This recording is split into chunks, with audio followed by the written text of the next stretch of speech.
There's something very powerful about using Bitcoin in its intended purpose, which is as money.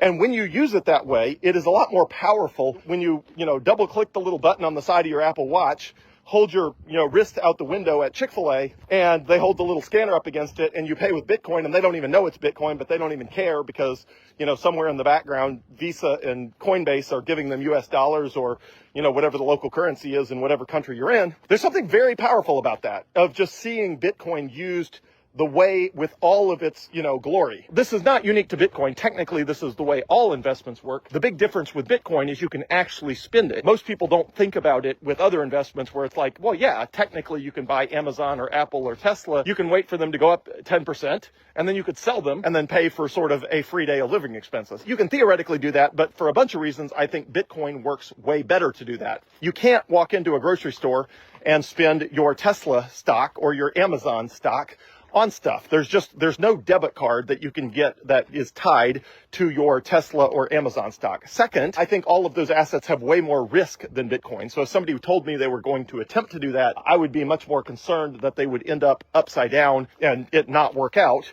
And in all of those, you have a lot of risks that you don't have with Bitcoin, including, what if the company's badly managed? What if it hits a rough patch? What about competition?